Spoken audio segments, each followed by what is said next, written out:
जी, uncle जैसे आपको total 4 साल हुए हैं, अभी तक आप ऑल इंडिया ट्रैवल कर रहे हो, वो भी साइकिल पे। तो आप थोड़ा अपना फीडबैक दो कि डिफरेंशिएट आप क्या करते हो, जो आप लाइफ अब जी रहे हो और जो आपकी लाइफ पहले थी? हाँ जी, तो मैंने अभी 30 साल रगड़ के काम किया। मैं मुंबई हाई कोर्ट में वकील था हुँ। और अभी 5 साल से बिल्कुल छोड़ दिया है। अभी मैं फुल टाइम ट्रैवलिंग करता हूँ। ओके। तो अभी मुझे लगता है कि यही असली ज़िंदगी है जो हम सिटी में जीते हैं। वो रैट रेस में हर रोज़ पैसा कमाना, परिवार को देना, एक्चुअली वो चींटी का जीवन है।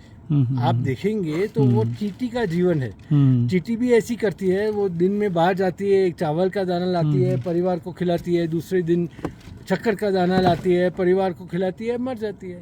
हम भी ऐसे ही है। हम थोड़ी बड़ी चींटी है, हमारी गाड़ी है, ये हम सोचते हैं कि मैंने किया, कुछ नहीं किया है हमने। कुछ करते ही नहीं है, माँ सब करती है।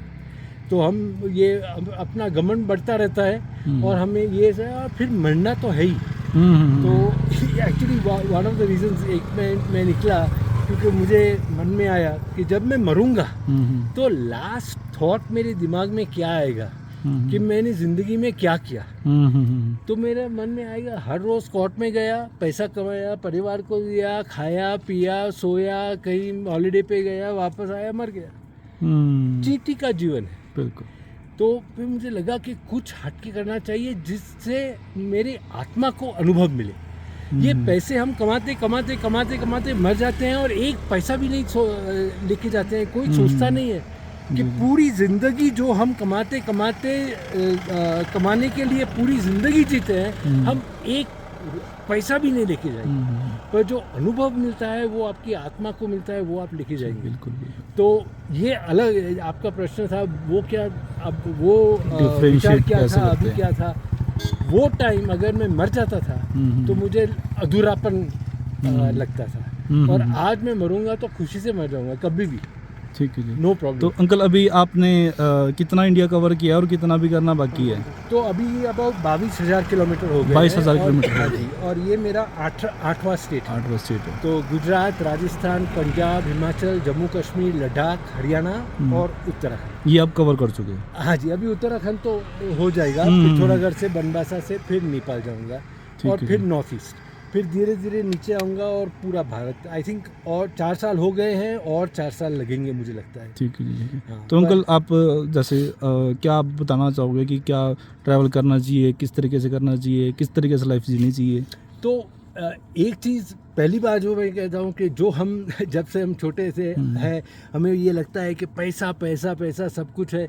पैसा सब कुछ नहीं है। पैसा चाहिए, जीने के लिए चाहिए, पर आपको ये मतलब मेंटल बैलेंस होना चाहिए कि मुझे कितना पैसा चाहिए। मैं पैसा ही ढूंढते रहूँगा और कमाते रहूँगा मरने तक, उसका कुछ मतलब ही नहीं है, बिल्कुल मतलब नहीं है। तो वो एक चीज़ है, जब वो अनुभव हो जाता है कि मुझे जितने भी चाहिए जीने के लिए उतने मेरे पास है। और दूसरा कि जो एक्सपीरियंस आपको ये ट्रैवलिंग देगा, और स्पेशली साइकिल पे अभी हर आदमी कर नहीं सकेगा, वो तो अलग अलग आदमी के लिए है। स्लो ट्रैवल, मैं हमेशा कहता हूँ कि जो भी आप मोटर बाइक पे भी जाएंगे, गो स्लो। मैं हमेशा लोगों को कहता हूँ कि अभी आप जंगल में है तो स्टॉप, निकलो जंगल में, देखो, फील करो, अनुभव लो जंगल का। अभी आप नदी को देखते हैं तो नदी का अनुभव लो, हर चीज़ का अनुभव लेना बहुत ज़रूरी है। एंड मोस्ट इम्पॉर्टेंट, आप ट्रैवल करेंगे तो प्लीज़ गंदगी मत फैलाना, प्लास्टिक कहीं भी फेंकना नहीं।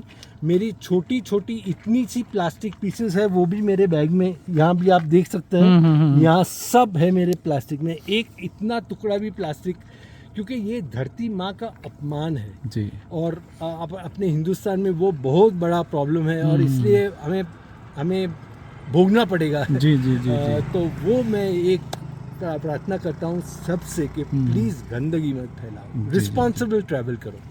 Thank you very much uncle. Thank you जी, थैंक यू। Thank you.